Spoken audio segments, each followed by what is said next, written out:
Here's something else that I'm going to have checked out. Here we're in the garage. We're in the garage here. Oh, now see, this is the garage. This is the garage door coming from the garage into the house.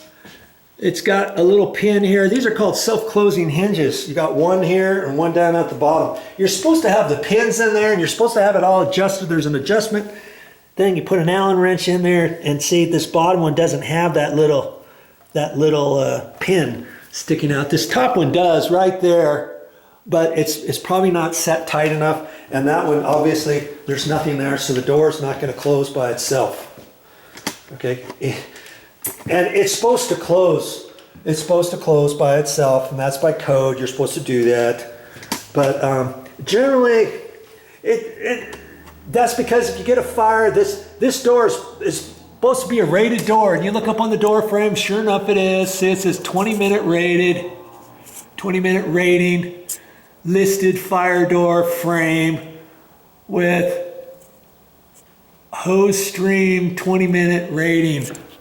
And then on the door, somewhere on the door, you'll see a tag, and sure enough, there's a tag right here, and it's backwards, but it's 20-minute rated. So this door is a solid core door, and the door frame, even though it's wood, it's 20-minute rated, and they have to have a label, and these cost more and stuff. And that's designed, if you have a fire or something, that is supposed to, if you have a fire out in the garage, let's say, that gives you an hour, even though it says 20-minute rated, it's called a 1 hour wall, so to speak. This wall here has got sheetrock, 5/8 sheetrock instead of 1/2 inch sheetrock. The ceiling's got 5/8 sheetrock, and everything in here is rated for 1 hour wall rating.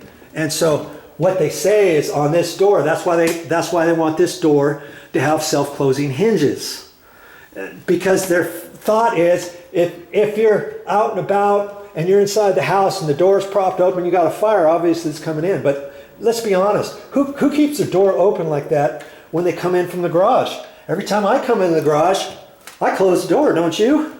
I'm going to close the door all the time, especially if you have a big garage and you want to prop your door open, get your groceries in, or you got your hands full or whatever. The door, you have to reach down and get the door open and all that kind of stuff.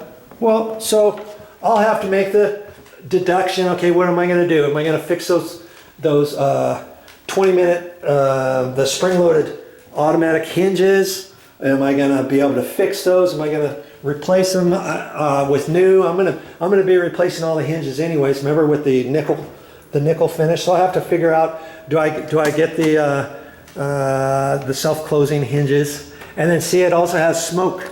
This is called smoke seal, and they have two different kinds. One's rated for smoke, one's rated not for smoke, but they all look the same. And it fits into a little groove on the edge of the door jamb right there. And that's supposed to be on there too. It works for smoke and it works for your weather stripping. That's kind of slick.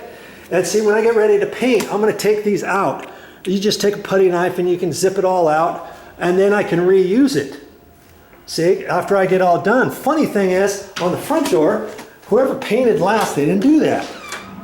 Because somebody painted these exterior doors and they weren't able to get inside all the different units. So see, you can see where they painted real nice here. But look at that. That's not painted. This is the old paint color, and they brightened it up. Look up here. Not painted, not painted. That's because whoever was in here, or whoever was out here, they painted the door with the door being closed.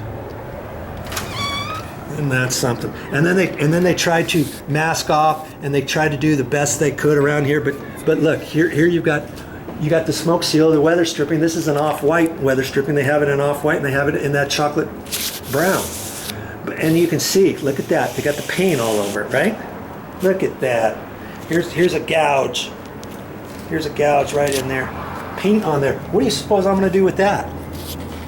Well, when I get ready to paint, obviously I'm only painting the door jamb from this edge on over. So I'll take this out, okay? That way I can paint up there. I don't have to get any paint on this. All right, and then I can wash and clean all this before I paint.